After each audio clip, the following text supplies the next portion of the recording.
Euh, on continue le chapitre 2. On parle aujourd'hui des formes échelonnées et échelonnées réduites. Cette section sera utilisée trop souvent dans le cours. À chaque fois qu'on cherche le rang d'une matrice, on vérifie l'indépendance linéaire, ce genre de choses. On parle de la forme échelonnée et la forme échelonnée réduite. Ce sont des choses importantes, très importantes à savoir. Donc, étant donné une matrice A de n'importe quel format, qu'est-ce que c'est? Quand est-ce qu'on dit que A est sous forme échelonnée? Il y a trois conditions pour que la matrice soit sous forme échelonnée. Trois conditions simples. La première, c'est que s'il y a des lignes nulles dans la matrice A, une ligne nulle veut dire une ligne dont toutes les entrées sont 0. S'il y a des lignes nulles dans la matrice, alors ces lignes nulles doivent être à la fin de la matrice. Alright? Donc il n'y a pas de ligne nulle qui se trouve au milieu de la matrice. Toutes les lignes nulles, s'il en existe, se trouvent à la fin de la matrice. Ça, c'est la première condition. La deuxième condition, pour chaque ligne non nulle de la matrice, alors étant donné une ligne qui n'est pas nulle, qui ne consiste pas à des zéros de la matrice, il faut que la première entrée non nulle du côté gauche de cette ligne soit égale à 1. Et ce 1, on l'appelle le 1 dominant de cette ligne, ou bien le pivot parfois. 1 dominant ou pivot selon le manuel que vous utilisez. Les deux sont des termes universels. Donc, chaque ligne non nulle, pour chaque ligne non nulle, la première entrée de cette ligne du côté gauche doit être un 1. Right? Et la troisième condition pour qu'on ait une forme échelonnée, chaque pivot, chaque 1 dominant, se trouve strictement à droite des pivots qui le précèdent, c'est-à-dire des pivots des lignes précédentes. Alors, ces trois conditions, si elles sont remplies, on dit que la matrice est sous forme échelonnée. Écoutez, regardez cet exemple, regardez cette matrice ici. Alors ça, c'est une matrice 1, 2, 3, 4, 5, 1, 2, 3, 4, 5, 6, 5 par 6. C'est une matrice 5 par 6. Est-ce qu'elle est sous forme échelonnée? Bon, regardez, la première condition, chaque ligne non nulle est à la fin. Il y a deux lignes non nulles. Cette ligne est une ligne nulle, cette ligne est une ligne nulle. Alors, ces deux lignes se trouvent à la fin de la matrice. Alors ça, c'est bon. La première condition est bonne. Deuxième condition, pour chaque ligne non nulle, voici les lignes non nulles. 1, 2, 3. Les trois premières lignes sont des lignes non nulles qui ne consistent pas à des zéros. Pour chacune de ces lignes non nulles, la première entrée du côté gauche est 1. Donc ça, c'est 1. Première entrée du côté gauche ici, c'est 1. Première entrée du côté gauche ici, c'est 1. Donc pour chaque ligne non nulle, la première entrée non nulle du côté gauche est égale à 1. Donc la deuxième condition est remplie. Et la troisième condition, chaque pivot, chaque 1 dominant, se trouve strictement à droite des pivots qui le précèdent, des pivots des lignes précédentes. Par exemple, je ne vais pas m'associer du premier pivot parce qu'il n'y a pas de ligne précédente à la première. Regardez le pivot ici, le 1 dominant ici. Ce 1 dominant se trouve exactement à droite du 1 dominant qui le précède. Le 1 dominant qui est là se trouve exactement à droite des 1 dominants des lignes par-dessus. Right? Donc la troisième condition est remplie et donc ça c'est une forme échelonnée. Cette matrice est sous forme échelonnée. Regardez cette matrice. La première condition, chaque ligne non nulle est à la fin. Il n'y a pas de ligne non nulle, donc la condition est remplie. Parce que la condition dit, s'il y a des lignes nulles, ces lignes nulles doivent être à la fin de la matrice. Il n'y a pas de ligne nulle. Correct alors. Pour chaque ligne non nulle, la première entrée du côté gauche est 1. Alors ici, ça c'est la première entrée du côté gauche, c'est 1. Ça c'est la première entrée du côté gauche, c'est 1. Ça c'est la première entrée du côté gauche, c'est 1. Même chose ici et même chose là. Donc la deuxième condition est remplie. Chaque ligne, la première entrée non nulle du côté gauche dans chaque ligne est 1. Le 1 dominant ou bien le pivot. Et troisième condition, chaque pivot se trouve exactement ou strictement à droite des pivots qui les précèdent. Clairement, ça c'est pas rempli. Regardez ce pivot qui est là à la dernière ligne. Ce pivot ne se trouve pas strictement à droite des pivots dans les lignes qui précèdent. Ce pivot se trouve à gauche de ce pivot. Ce pivot se trouve à gauche de ce pivot. Donc, la troisième condition n'est pas remplie. Cette forme n'est pas la forme échelonnée dans ce cas. Alors, il faut faire attention aussi, quelques manuels n'exigent pas la condition que la première entrée non nulle soit 1. Okay? Donc ça, c'est une question de du goût, si vous voulez. Mais pour nous, pour la forme échelonnée, on exige que la première entrée non nulle du côté gauche soit égale à 1. Donc ça, c'est une condition qu'on exige. Si on continue ici,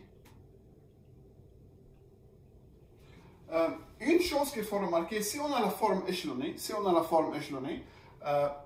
dans chaque ligne, dans chaque colonne, il y a un pivot. Regardez cette colonne, il y a un pivot. Toutes les entrées par-dessous de ce pivot sont nulles. Alors ça, c'est une conséquence de ces trois conditions. Alors, par exemple, ici, regardez cette forme échelonnée. Alors, ici, la colonne ici qui contient le premier pivot, toutes les entrées par-dessous de ce pivot sont nulles. Regardez, ça c'est une colonne qui contient le pivot 1. Donc regardez cette colonne qui contient le deuxième pivot. Toutes les entrées par-dessous de ce pivot sont encore 0. Même chose ici, regardez le pivot ici. Toutes les entrées qui se trouvent par-dessous de ce pivot sont nulles dans cette colonne. Donc une conséquence du fait qu'on a une forme échelonnée, c'est que les entrées par-dessous de chaque pivot sont nulles. Alors ça, c'est la forme échelonnée. Forme échelonnée réduite, c'est même chose. Donc échelonnée réduite, échelonnée plus une quatrième condition. Donc échelonnée réduite veut dire échelonnée plus une quatrième condition. Quelle est cette quatrième condition? On exige que chaque pivot ait la seule entrée non nulle dans sa colonne. Right? Donc en plus d'être échelonné, pour qu'on ait une forme échelonnée réduite, il faut que chaque pivot soit la seule entrée non nulle dans sa colonne. Alors par exemple, regardez cette matrice.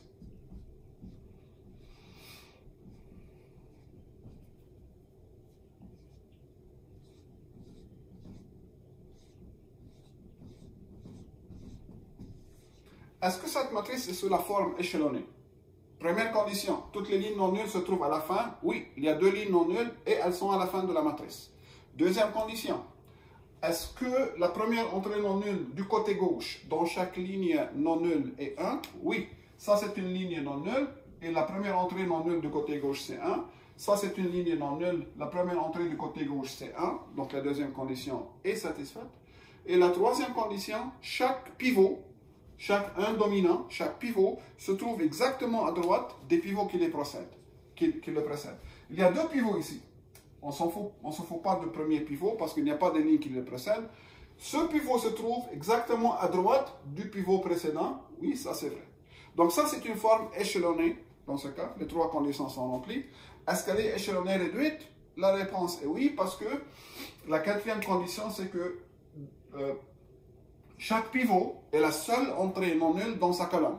Regardez ce pivot, dans sa colonne, elle est la seule entrée non nulle. Regardez ce pivot, dans sa colonne, elle est la seule entrée non nulle. Right? Donc ça, c'est une forme échelonnée réduite. La deuxième chose qu'on va parler ici dans cette section, c'est la notion des opérations élémentaires sur les lignes. Opérations élémentaires. Sur les lignes. Il y a trois types d'opérations qu'on peut faire sur les lignes, qu'on appelle les opérations élémentaires. Donc, étant donné une matrice A, les opérations élémentaires sur les lignes de la matrice A sont les suivantes. Tout d'abord, on peut interchanger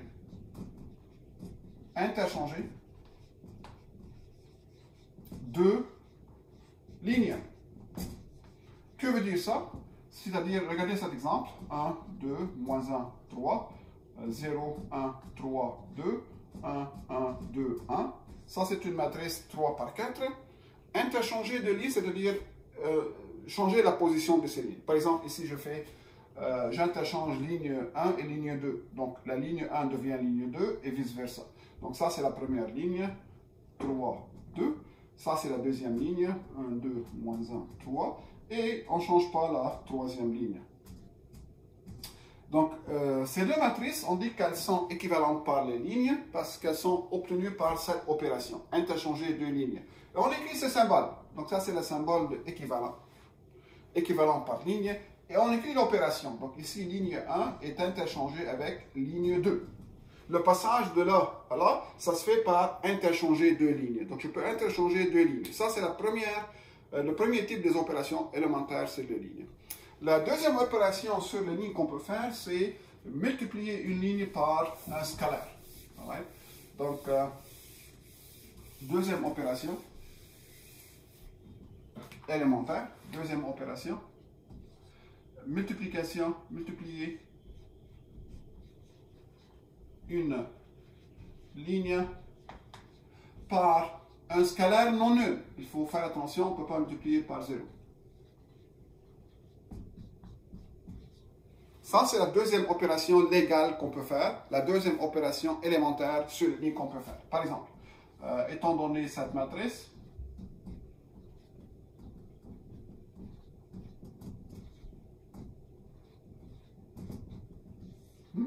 je peux faire la chose suivante. Donc ça, c'est équivalente par la ligne. Ça, c'est symbole de l'équivalence par la ligne. À l'opération suivante, une demi fois la ligne 2. Et ça devient ma nouvelle ligne 2. Donc, le flèche ici pour dire que la nouvelle ligne 2 est obtenue par multiplier l'ancienne ligne 2 par une demi. Donc, je multiplie la ligne 2 par une demi. Ça, c'est un scalaire non nul, je peux le faire. Et j'obtiens la matrice suivante. Donc, la seule chose qui change ici, c'est la ligne 2. La ligne 1 ne change pas. Multiplier cette ligne par une demi, j'obtiens moins 2, 3, 1 et moins 4. Et je ne change pas la ligne 3. Donc, je dis que ces deux matrices sont équivalentes par ligne parce que là, j'ai appliqué une opération élémentaire qui est la multiplication par un scalaire. Donc, je peux multiplier une ligne de la matrice par un scalaire non nul. Le résultat s'appelle une matrice équivalente par la ligne. La troisième opération élémentaire sur la ligne qu'on peut faire, c'est ajouter à une ligne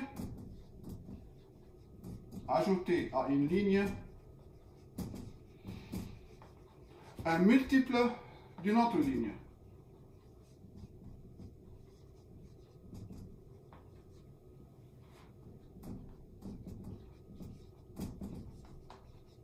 Donc ça, c'est une opération élémentaire aussi. Donc je prends cette matrice, 3 par 3.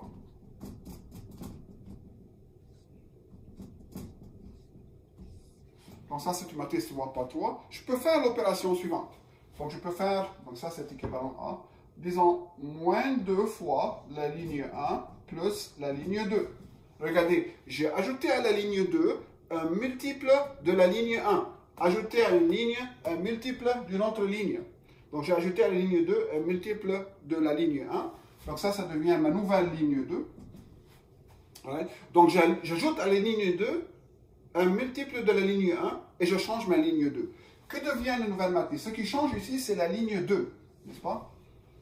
Ce qui change, c'est la ligne 2 parce que j'ajoute à la ligne 2. Donc la première ligne ne change pas. 1, 3, moins 1. Alors faisons cette opération. Multiplier la ligne 1 par moins 2, ajouter à la ligne 2. On le fait pour toutes les entrées. Donc moins 2 fois 1, c'est moins 2. Plus 2, ça donne 0. Moins 2 fois 3, ça donne moins 6. Plus 1, ça donne moins 5. Et moins 2 fois moins 1, ça donne 2. Ajouter à 0, ça donne 2. Ensuite, moins 2 fois... bon, ça c'est l'opération. La troisième ligne ne change pas. Donc, ces deux matrices sont équivalentes par la ligne parce que j'ai trouvé la deuxième matrice en faisant cette opération élémentaire sur les lignes. Donc, bref, il y a 3 opérations élémentaires qu'on peut faire sur les lignes d'une matrice. Soit interchanger 2 lignes de la matrice, soit multiplier une ligne de la matrice par une constante non nulle, soit ajouter à une ligne un multiple d'une autre ligne. Toutes ces opérations sont légales dans notre cas et on les appelle des opérations élémentaires. Faites attention, on n'invente pas des opérations. Voici les opérations qu'on peut faire sur les lignes. Voici les règles qu'on peut suivre. Alors, 3 sortes d'opérations. Interchanger 2 lignes, multiplier une ligne par une constante non nulle ou ajouter à une ligne un multiple d'une autre ligne. Faites pas d'autres opérations sur les lignes. Et touchez pas aux colonnes pour le moment. On parle ici des opérations élémentaires sur les lignes. Alors, ces 3 opérations nous permettent de passer d'une forme quelconque de la matrice à une forme échelonnée et même à une forme échelonnée réduite. Alors, comment je fais ça? Ça s'appelle la procédure ou l'algorithme de Gauss-Jordan. Alors, étant donné une matrice A, on va faire un exemple. Disons moins 2, 1, 3, 2, 1, moins 1, 0, 1, 3, 0, 1, 0. Ensuite, 1, 0, 3, 3. Étant donné cette matrice 4 par 4. Trouver une matrice sous forme échelonnée réduite équivalente à A. C'est une question très classique, pas importante comme telle, mais pour d'autres applications qu'on va voir plus tard.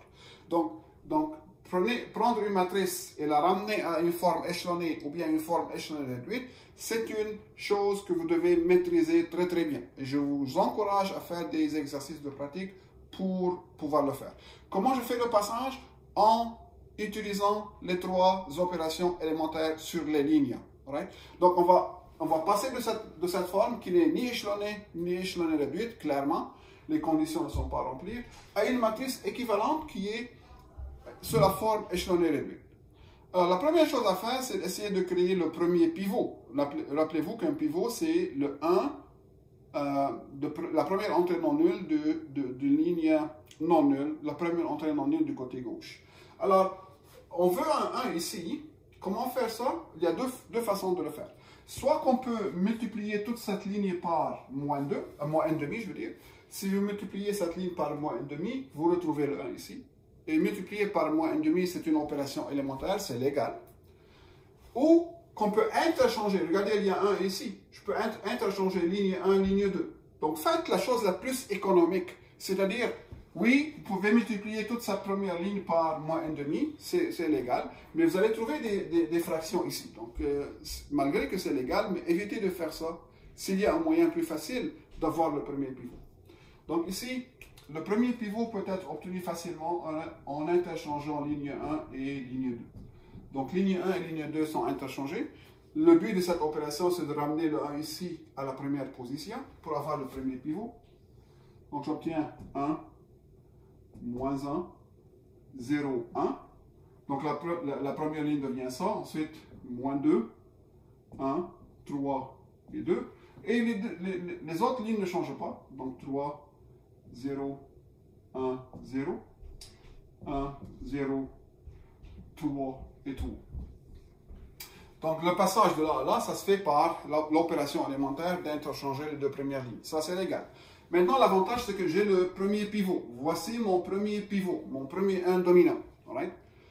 Par-dessous de chaque pivot, on doit avoir des zéros. Les entrées doivent être nulles. Donc, on doit avoir un 0 ici, un 0 ici, puis un 0 là. Par-dessous de chaque pivot, on doit avoir des zéros. Alors, regardez, comment utiliser le pivot, comment utiliser la ligne pivote pour avoir des zéros par-dessous. Je peux faire la chose suivante, multiplier la ligne 1 par 2, ajouter à la deuxième ligne 2 fois 1 plus moins 2, ça donne 0. Pour avoir un 0 ici, je multiplie la ligne 1 par moins 3 et j'ajoute à la troisième ligne. Pour avoir un 0 ici, je multiplie cette ligne par moins 1 et j'ajoute à la quatrième ligne. Donc, on va faire toutes ces opérations en même temps. Alors là, les opérations sont 2 fois ligne 1 plus ligne 2, changer ma ligne 2. Ensuite, moins 3 fois ligne 1 plus ligne 3, changer ma ligne 3. Et moins 1 fois ligne 1 plus ligne 4, changer ma ligne 4. Voici les opérations que je veux faire dans ce cas. Le but de ces trois opérations, c'est vraiment d'avoir des zéros par-dessous du 1 dominant. Donc, on ne change pas la première ligne maintenant, parce qu'il y a déjà le pivot là. Et je commence à faire ces opérations. Donc, moins 2 fois ligne 1 plus ligne 2. 2 fois ligne 1 plus ligne 2, ça donne 0. 2 fois moins 1 plus 1, ça donne moins 1. 2 fois 0 plus 3, ça donne 3. 2 fois 1 plus 2, ça donne 4. Puis cette opération, moins 3 fois ligne 1 plus ligne 3. Donc, moins 3 plus 3, ça donne 0. Moins 3 fois moins 1, ça donne 3. Ajouter à 0, c'est 3. Moins 3 fois 0 plus 1, ça fait 1. Et moins 3 fois 1 plus 0, ça donne moins 3. Ça, c'est ma nouvelle ligne 3. Ensuite, la dernière opération pour avoir le 0 ici. Moins 1 fois ligne 1 plus ligne 4. 0. Moins 1 fois ça, ça donne 1 plus 0, c'est 1. Moins 1 fois ça, plus ça, ça donne 3. Moins 1 fois 1, plus 3, ça donne 2. Donc voilà, la première ligne est correcte. J'ai 1 et 0 par-dessous. Je passe maintenant à la deuxième ligne. La première entrée non nulle du côté gauche doit être 1. Rappelez-vous qu'un pivot, c'est toujours 1. La première entrée non nulle du côté gauche est toujours 1. Comment je peux avoir le 1 ici? J'ai deux choix. Soit que je multiplie toute cette ligne par moins 1, c'est légal. Ou bien j'interchange ligne 1, ligne 2 et ligne 4 pour amener le 1 ici. Donc faisons cette opération. Moins 1 fois ligne 2, c'est ma nouvelle ligne 2. Le but de cette opération, c'est d'avoir le 1 ici, le pivot. Donc là, j'obtiens la matrice suivante. 1, moins 1, 0, 1. Je multiplie la deuxième ligne par moins 1, j'obtiens 0, 1, moins 3 et moins 4. Je ne change pas les autres lignes. Et 0, 1, 3, 2. Voici ma nouvelle matrice. Donc ça, c'est mon deuxième pivot. Ça, c'est le pivot à la deuxième ligne. La première entrée non nulle du côté gauche. Je dois avoir des zéros par-dessous de ce pivot. Donc maintenant, je dois avoir un 0 ici, puis un 0 là. Pour avoir un 0 par-dessous d'un pivot, on utilise la ligne où le pivot se trouve. N'est-ce pas? Donc, comment j'utilise cette ligne pour avoir un 0 ici? Je multiplie la ligne par moins 3 et j'ajoute à la troisième ligne. Comment je peux avoir un 0 ici en utilisant la ligne pivote? Je multiplie la ligne 2 par moins 1 et j'ajoute à la quatrième ligne. Donc, les opérations que je vais faire sont comme ça. Moins 3 fois ligne 2 plus ligne 3, changer la ligne 3, et moins 1 fois ligne 2 plus la ligne 4, obtenez la nouvelle ligne 4. Alors, qu'est-ce que j'obtiens comme matrice? 1, moins 1, 0, 1. La première ligne ne change pas. La deuxième ligne ne change pas.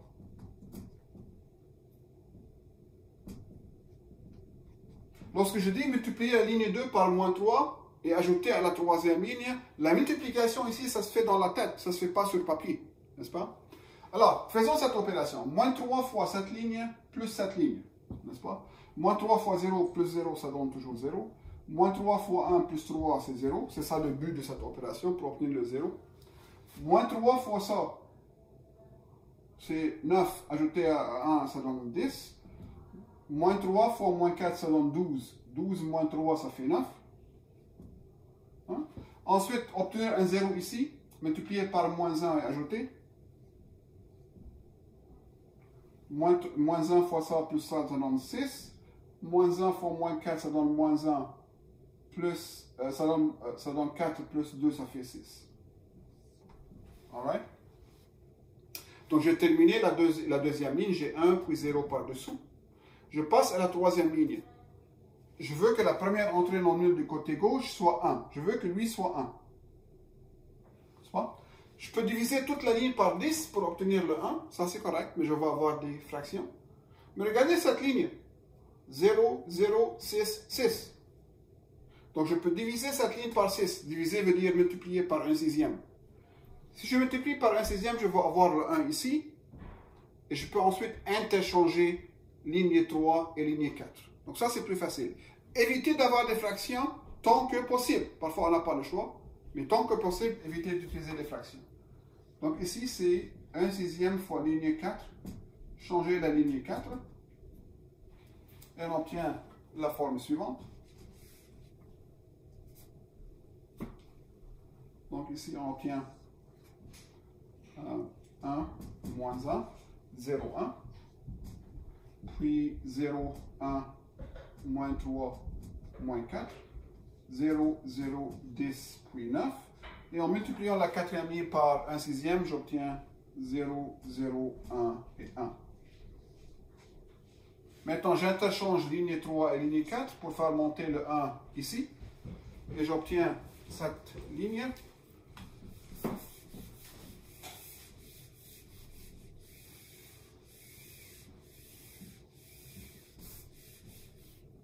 Donc, la nouvelle opération maintenant, c'est interchanger ligne 3 et ligne 4. Alors, j'obtiens 1, moins 1, 0, 1, 0, 1, moins 3 et moins 4, 0, 0, 1, puis 1, 0, 0, 10, puis 9. J'ai interchangé ligne 3 et ligne 4. Le but de cette opération, c'est de faire monter le 1 à cette position. Maintenant, j'ai ma troisième pivot. La première entrée non nulle du côté gauche, ici, c'est 1, ça c'est mon pivot. Par-dessous de chaque pivot, je dois avoir des zéros. Pour avoir les zéros, j'utilise les lignes pivotes, c'est-à-dire les lignes où le pivot est. Right? Comment je peux utiliser cette ligne pour avoir un zéro ici? Alors, je fais moins 10 fois ligne 3 plus ligne 4. Le but de cette opération, c'est d'avoir le 0 ici. Et j'obtiens ainsi la forme suivante. 1, moins 1, 0, 1. 0, 1, moins 3, moins 4. 0, 0, 1, 1. Alors faisons cette opération multipliée par moins 10 et ajouter. J'obtiens 0, 0, 0. Moins 10 plus 9, ça fait moins 1. Alright? Est-ce que ça, c'est la forme échelonnée? Pas tout de suite. La première entrée non nulle du côté gauche ici, c'est pas 1, c'est moins 1. Alors, comment faire pour avoir le moins 1? C'est facile. Dans ce cas, je multiplie toute la ligne par moins 1. Comme vous remarquez, j'utilise seulement les trois opérations élémentaires pour faire tout ceci. Donc, moins ligne 4. Cette opération me permet d'avoir le dernier pivot. Donc, multiplie la ligne 4 par moins 1.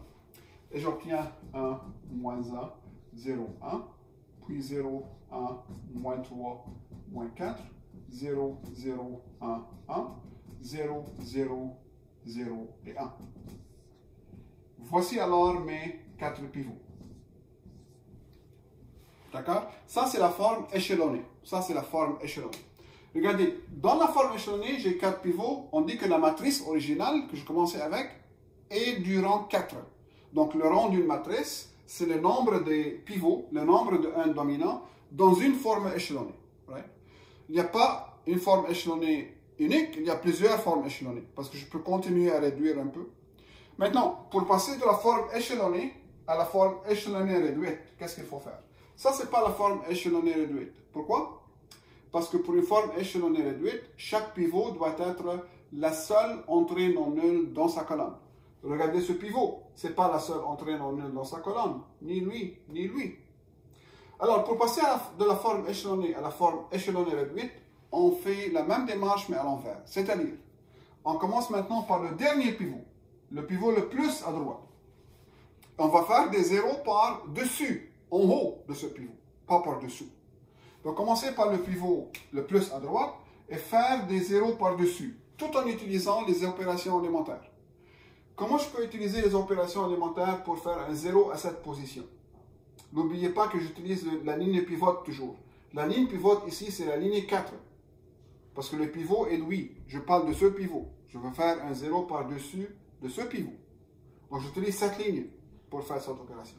Donc, pour avoir un 0 à cette position, en utilisant cette ligne, je fais moins la ligne 4 plus la ligne 1, changer la ligne 1. Pour avoir un 0 à cette position, en utilisant cette ligne, faites 4 fois la ligne 4 plus la ligne 2, changez la ligne 2. Et pour faire un 0 à cette position, en utilisant ce pivot, faites moins la ligne 4 plus la ligne 3, changez la ligne 3. Qu'est-ce que vous obtenez? Alors faisons cette opération. Moins cette ligne plus cette ligne, regardez, moins 0 plus 1, ça fait 1. Moins 0 plus moins 1, c'est moins 1. Moins 0 plus 0, c'est 0. Moins ça plus ça, ça donne 0. Donc ces entrées sont nulles, ne vont pas changer ces entrées. Cette opération, 4 fois cette ligne plus la ligne 2. 4 fois 0 plus 0, c'est 0. Donc ici, c'est 1. Ça ne change pas ici, c'est moins 3. 4 fois 1, c'est 4 plus moins 4, ça fait 0. Cette opération, moins ligne 4 plus ligne 3, moins 0 plus 0, c'est 0. Regardez, ces entrées ne vont pas affecter les entrées en haut, parce que ce sont des 0. Moins 1 plus 0, ça fait moins 1 plus 1, ça fait 0. Puis la quatrième ligne. Regardez, ce pivot maintenant est correct. Il est le seul entrée non nulle, la seule entrée non nulle dans sa colonne. Donc elle est correcte. Je passe maintenant à ce pivot. Il faut qu'il soit la seule entrée non nulle dans sa colonne. Donc il faut avoir un 0 à cette position. Et la ligne que j'utilise maintenant, c'est la ligne 3, parce que le pivot se trouve ici. C'est ce pivot que je travaille avec. Comment j'utilise cette ligne pour avoir un 0 ici? Je multiplie lui par 3 et j'ajoute. Donc 3 fois ligne 3 plus la ligne 2 et changer la ligne 2. Ici, c'est déjà 0, je ne fais rien ici. Donc c'est juste une opération. Donc 1, moins 1, 0, 0. Ensuite, 0, 1. C'est seulement la ligne 2 qui va changer ici. Multiplier cette ligne par 3 et ajouter 3 fois 0 plus 0, c'est 0. 3 fois 0 plus 1, c'est 1, comme vous voyez. 3 fois 1 plus moins 3, ça fait 0. Et ça donne 0. Ensuite, 0, 0, 1. 0. 0, 0, 0, 1. J'ai deux pivots qui sont corrects maintenant. Ces deux pivots sont les seules entrées non nulles dans leur colonne. Il me reste ce pivot. Il faut que ce pivot soit la seule entrée non nulle dans sa colonne. Donc il faut avoir un 0 ici. En utilisant cette ligne, parce que le pivot se trouve ici maintenant à la deuxième ligne, alors faites cette opération. Ligne 2 plus ligne 1, changer la ligne 1. Donc ajouter la ligne 2 à la ligne 1, ça va me donner un 0 à cette position. Et on obtient la forme finale suivante.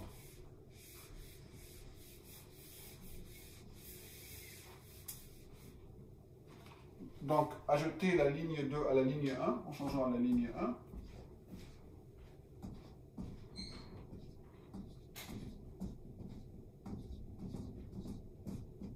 1. Et on termine avec cette forme. Regardez, ça c'est une forme échelonnée. C'est une forme échelonnée réduite, comme vous voyez. Les pivots sont là. Les pivots sont là. Et chaque pivot est la seule entrée non nulle dans sa colonne.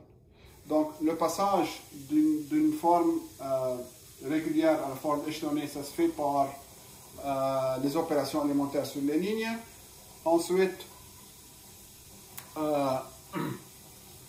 on fait la démarche inverse en commençant par le pivot le plus à droite et en montant en haut pour réduire de la forme échelonnée à la forme échelonnée réduite. Alors là, il faut faire de pratique, bien sûr, ça demande pas mal de pratique, mais à la fin, vous allez trouver que ça c'est très très mécanique et je vous encourage fortement à maîtriser cette technique de réduction.